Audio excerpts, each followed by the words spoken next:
जल की समस्या।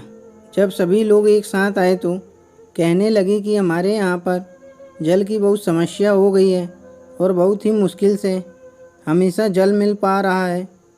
अगर ऐसा ही चलता रहा तो कोई भी व्यक्ति अपने पास जल नहीं रख पाएगा और उसका इस्तेमाल नहीं कर पाएगा।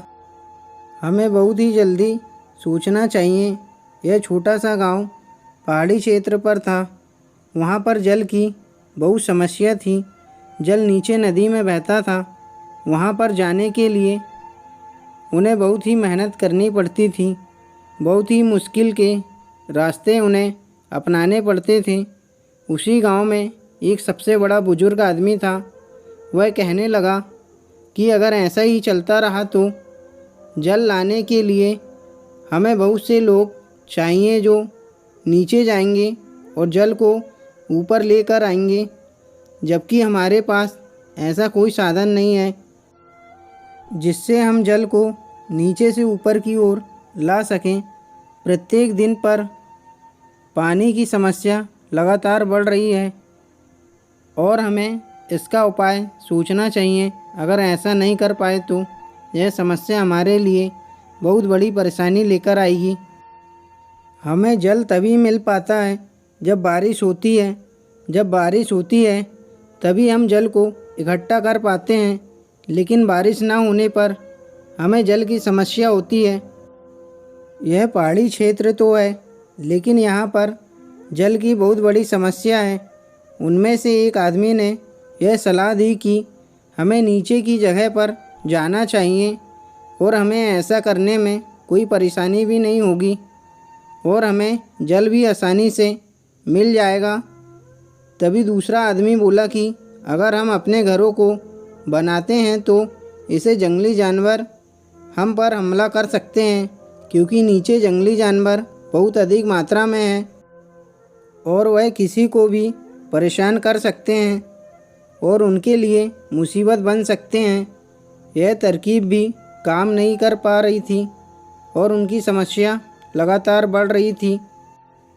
ऐसा भी नहीं था कि उनके पास उस जल को जमा करने का कोई साधन नहीं होता। यह वह ज़माना था जिसमें कोई भी सुविधाएं नहीं थी और उन सुविधाओं के अभाव में ही सभी को परेशानियां हो रही थी। लगातार जल की ज़रूरत के बढ़ते हुए सभी लोगों की परेशानियां भी बढ़ रही थी। अब ऐसा क्या किया जाए जिससे कि जल की समस्या को हम कम कर सकें।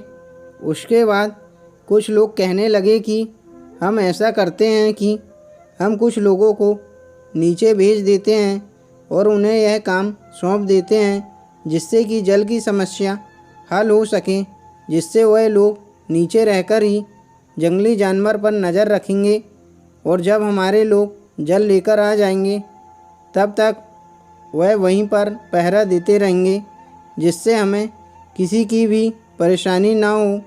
और हमें ऐसा ही करना चाहिए, नहीं तो समस्या धीरे धीरे बढ़ती जाएगी और इसका इलाज भी नहीं हो पाएगा। कुछ लोगों को यह तरकीब अजीब सी लग रही थी, लेकिन कुछ लोग इस बात के लिए सहमत थे, क्योंकि जल की समस्या तो इससे समाप्त ही होने वाली थी।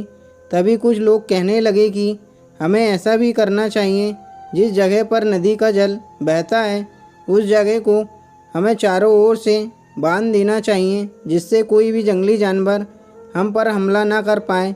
यह तरकीब सभी को अच्छी लगी, क्योंकि इससे कोई भी आदमी नीचे जाकर सुरक्षित ही वापस आ सकता था और अपने साथ जल की मात्रा को भी लेकर आ सकता था। तभी सभी लोगों ने इस तरकीब पर काम करना शुरू कर दिया था। उन्होंने नीचे जाने वाले रास्ते पर ही बहुत सारी झाड़ियों का प्रयोग किया था और कुछ नुकीले पौधों का भी इस्तेमाल किया था, जिन्हें जानवर पार नहीं कर सकता था। और इस तरह उन्होंने ऊपर से लेकर नीचे तक का रास्ता बना लिया था। इस रास्ते को सुरक्षित भी रखना था, जिसे कोई जंगली जानवर उन पर हमला ना कर दे। इसलिए उन्होंने मोटे मोटे बांस का प्रयोग किया था और उन्हें इस तरह व्यवस्थित किया था कि कोई भी जानवर उन्हें पार नहीं कर सकता था।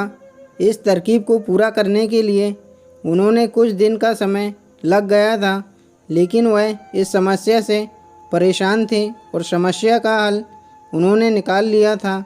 जब यह तरकीब काम कर गई तो कुछ लोगों ने उसे अपनाने के लिए 1 और 2 दिन तक ऐसा ही किया और उन्होंने देखा कि वह सुरक्षित थी, ऊपर लौट आए थे और जल को भी वह अपने साथ आसानी से लेकर आ गए थे। यह छोटा सा गांव पहाड़ी क्षेत्र में बसा हुआ था और उन लोगों ने अपनी समस्या को भी छुटकारा पाने के लिए तरकीब का प्रयोग किया था। जब यह तरकीब काम कर गई तो उन्हें बहुत ही खुशी हुई थी, क्योंकि जल एक ऐसी समस्या है, अगर इससे व्यक्ति परेशान हो जाए तो वह कुछ भी नहीं कर सकता। जल हमारे लिए बहुत ही अनमोल है, हमें हमेशा साफ और सुरक्षित रखना चाहिए। आप देख सकते हैं कि जब किसी व्यक्ति को पानी नहीं मिल पाता है तो वह कितनी परेशानियों को उठाता है और वह कुछ भी करने के लिए नहीं सोच पाता, क्योंकि जल ही हमारे दिमाग की शक्ति को चलाता है। प्लीज़ दोस्तों, मेरे YouTube चैनल को लाइक, सब्सक्राइब, शेयर ज़रूर करें।